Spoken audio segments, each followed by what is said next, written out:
ஓம் சாந்தி, ஓம் சாந்தி. நாம் தொடர்ச்சியாக ஆத்திம் கதையை பற்றி பார்த்து கொண்டு வருகிறோம்.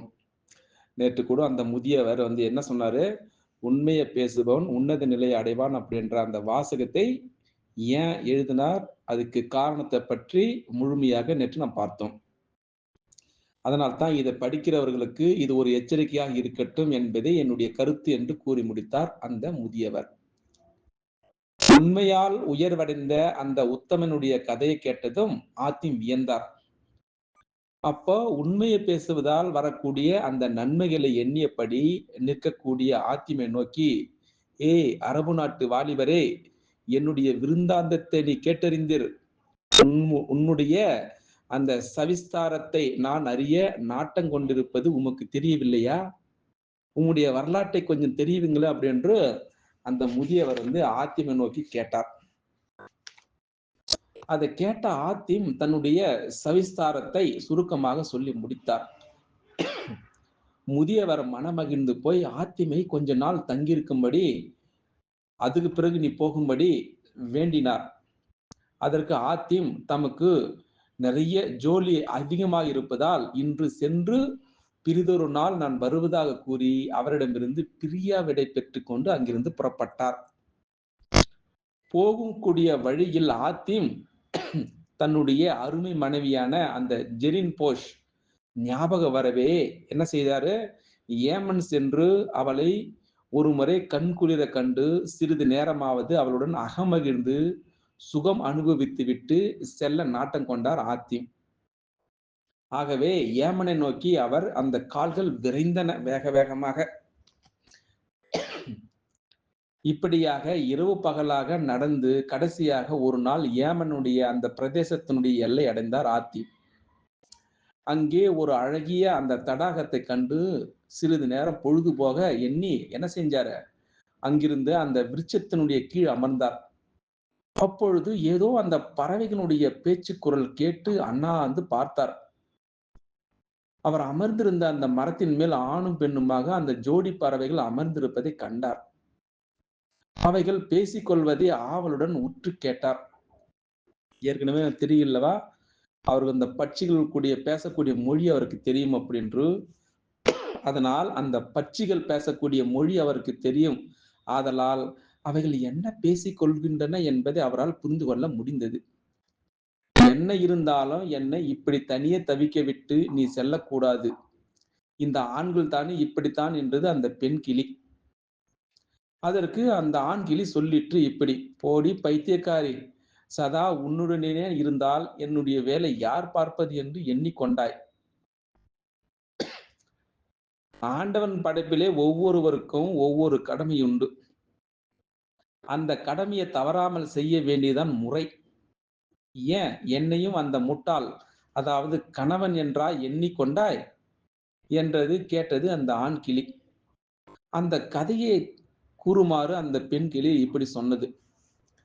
ஆண் கிளி அந்த முட்டாள் அந்த மன்னனுடைய கதை தொடங்க அது சொல்லிவிட்டது அந்த கதையை பற்றி.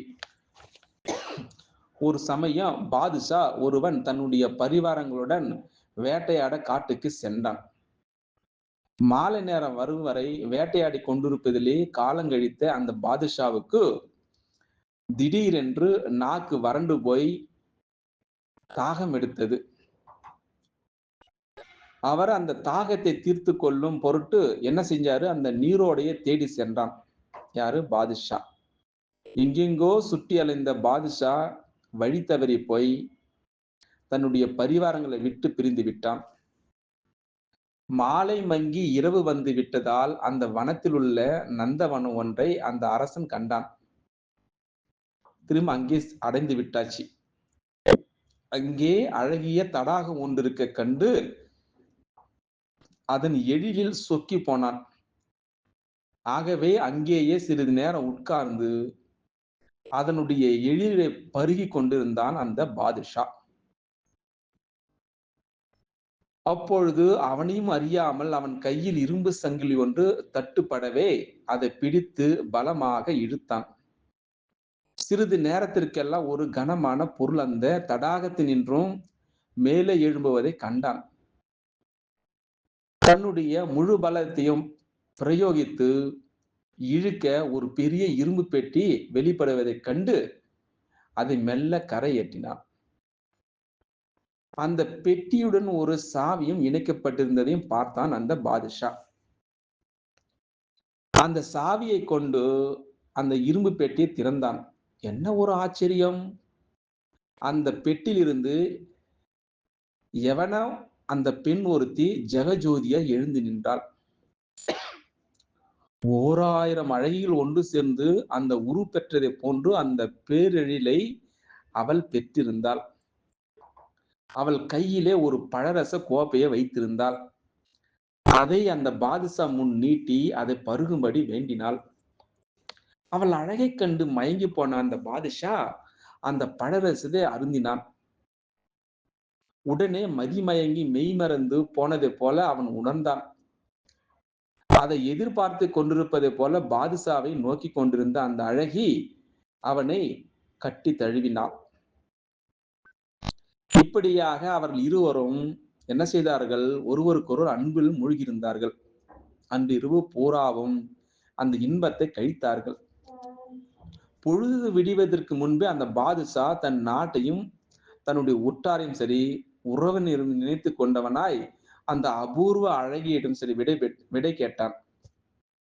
அப்பொழுது அவள் அவனுடைய அடையாளமாக அவன் மோதிரத்தை கொடுத்து நீ செல்லலாம் அப்படின்னு அந்த பேரழகி சொன்னாள். பாதுஷா அவன் தயங்காமல் தன்னுடைய மோதிரத்தை கழற்றி அழகியிடம் கொடுத்தான். அதை பெற்றுக்கொண்ட அந்த அழகி தன்னிடம் வைத்திருந்த அந்த பையில் அந்த மோதிரத்தை போட்டுக் கொண்டாள். அது ஒரு பெரிய பணப்பையை போலிருக்க. அதை கண்ட பாதுஷா அந்த பையில் என்ன இருக்கிறது என்று கேட்க அவள் என்ன செய்தால் அந்த பையை பற்றி ஒரு கதையே சொன்னாள். அது என்ன கதை என்று பார்க்கலாம். அந்த கதையை கேட்க உங்கள் இரு செவிகளும் போதாது என்று கருதுகிறேன். என்னை மணந்த மணாளனுக்கு என் மீது கொஞ்சமும் நம்பிக்கை கிடையாது. என்னை தனியே விட்டு சென்றால் நான் நடத்தை கேட்டு 4 பேருடன் கள்ளத்தனமாக சோரம் போவேன் என்று எண்ணுகிறவர் அவர்.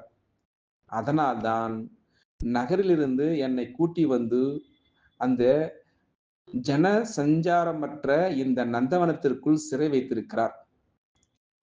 வியாபார விஷயமாக அவர் வெளியூர் சென்றிருக்கிறார்.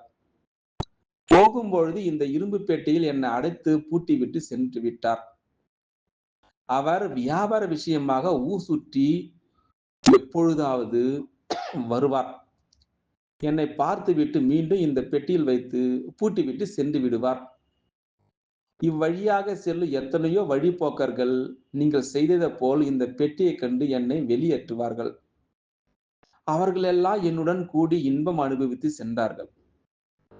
இந்த பையில் உள்ளவை அவர்களுடைய அடையாளமாக எனக்கு அளித்த மோதிரங்கள் தான். இத்தனை பேரையும் நான் ஞாபகத்தில் எப்படி வைத்திருக்க முடியும்? இந்த மோதிரங்கள் தான் எனக்கு அவர்களுடைய நினைவை அப்பொழுது ஊட்டிக் கொண்டிருக்கின்றன என்று அந்த அழகிய மோகினி தன்னுடைய கதையை கூறி முடித்தாள். அந்த அழகி அவள் கூறிய விசித்திர கதையை கேட்டு அதிசயித்தான் அந்த பாதுஷா. பிறகு அந்த அழகியிடம் விடை பெற்று புறப்பட ஆயத்தமானார். புறப்படும் முன் என்ன செஞ்சாரு? பழையபடி அவளை அந்த இரும்பு பெட்டியில் போட்டு பூட்டி அந்த தடாகத்தில் விட்டு அங்கிருந்து தன்னுடைய ஊருக்கு சென்றான். அரண்மனை அடைந்த பாதுஷா தன்னுடைய அமைச்சர் பெருமக்களை அழைத்து தான் நந்தவனத்தில் கண்ட அந்த நங்கையை பற்றி கூறி அந்த முட்டாள் கணவனுடைய மூட செய்கையை பற்றி வருந்தினான். அந்த முட்டாள் கணவனைப் போல நானும் உன்னை சந்திக்க மாட்டேன். ஆகவே நான் வெளியே செல்வதை பற்றியோ நீ தனிமையில் இருப்பது பற்றியோ நீ வருந்த தேவையில்லை என்று கூறி கதையை முடித்தது அந்த ஆண்கிளி. மீண்டும் தன்னுடைய பேச்சை தொடர்ந்தது. அந்த ஆண்கிளி பெண் கிளியும் கேட்டு அது என்ன பேசியிருக்கிறது அப்படின்று ஆத்திமா அந்த மரத்தடியில் அந்த விருட்சத்தின் கீழே கேட்டுக்கொண்டிருக்கிறார்.